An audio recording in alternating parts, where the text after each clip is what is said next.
Hello guys! I am going to be doing a speech today over how social media has impacted our day-to-day use of language. So let's just talk about social media. From Facebook to Twitter, Instagram to TikTok, these platforms have become central to our daily lives. So whatever we hear or we read off of those social medias will get engraved into our brain, and that is the kind of language we use.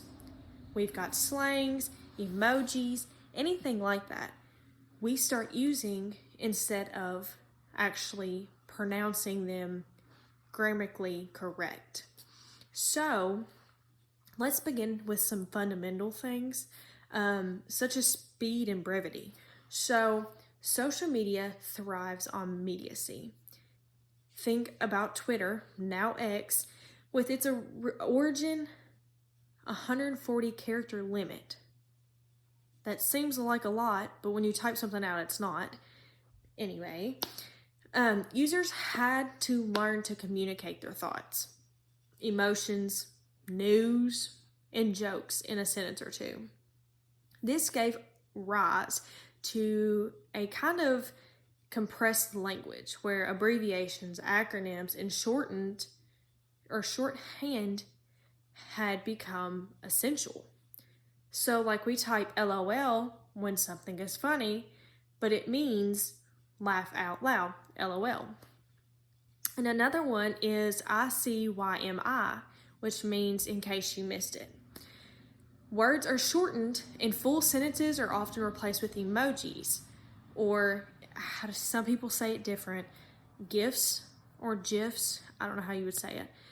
Brevity isn't just a convenience anymore, it's a style, it's a way that we use things all the time. And speaking of emojis, these little digital icons have become such a major use in our language to replace sentences, like full sentences. They can convey mood, sarcasm, irony, and even affection. Like the thumbs up, crying laughing emoji, and even the fire emoji can replace an entire sentence. Emojis are kind of a modern day hieroglyphics. They transcend, I can never say it, language barriers, adding tone and emotion to otherwise flat text. In fact, researchers have studied that emojis as a new form of paralinguistics communication.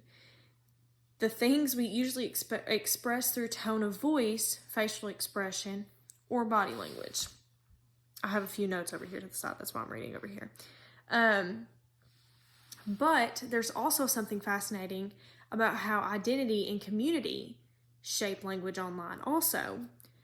So just think about how each group of people can create their own dialect, a mix of slang, in-jokes, and cultural references. These linguistic markers create a sense of belonging, a shared identity. It's no longer just about where you're from, it's about what digital communities that you are involved in and that you participate in. At the same time, this can also lead to language fragmentation. Different groups use words differently. Take the word slay as an example. So in one community, it may mean to succeed, to look good, or anything positive. But in this community over here, they may have a different negative meaning for that word. So context becomes everything. And this can sometimes lead to miscommunication or even cultural clashes online. That's why you see a lot of drama when somebody uses a word that in their own community thinks it, or they use it in their own meaning, but not thinking about anybody else's meaning of that word. Let's not forget how social media has affected written tone. The lines between formal and informal writing are increasingly blurred. Text that once would have required perfect grammar and punctuation, like emails or professional bios, now adopts a casual conversational tone inspired by tweets and comments and captions. Lowercase letters, no punctuation, and even deliberate misspellings are used for this effect. For example, someone may write, "I'm fine," in lowercase to signal sadness or resignation, even though grammatically it isn't correct. But emotionally, it communicates volumes. Increasingly, this shift has also made people more aware of performative nature of language. On social media, every post is curated. It's not just what you say, but how you say it and how it is received. This has encouraged more creativity with language, including wordplay, memes, and the invention of new formats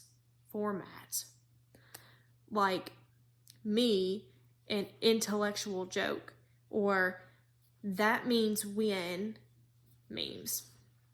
But it's not all positive. The fast-paced and viral nature of social media can also lead to a spread of misinformation through language.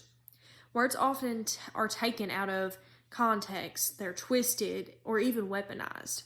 Hashtags can trend based on false narratives, so lies, things that people make up.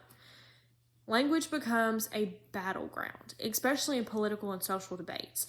What's more, the constant push for likes and comments and retweets can pressure users to prioritize punchy, emotional language over thoughtful, nuanced conversation. So, where does that leave us? Social media has made language more dynamic, more expressive, more democratic, not demographic. Oh my goodness. It encouraged linguistic creativity, connected communities across the globe, and allowed new voices to shape the way we speak. But it also has made communication more fragmented, more performative, and at times more prone to misunderstanding. Ultimately, social media reflects on who people are. Complex, emotional, constantly evolving. The way we use language language online reveals our humor, our values, our struggles, and our identities. It's not just about the words. It's about the words and how they're created and how they're used in the world. So the next time you're scrolling on TikTok through captions, replying to a tweet, or sending a string of emojis, take a moment to consider you're not just communicating. You are participating in one of the most rapid, fascinating evolutions of language in human history. Thank you guys for listening in on my speech.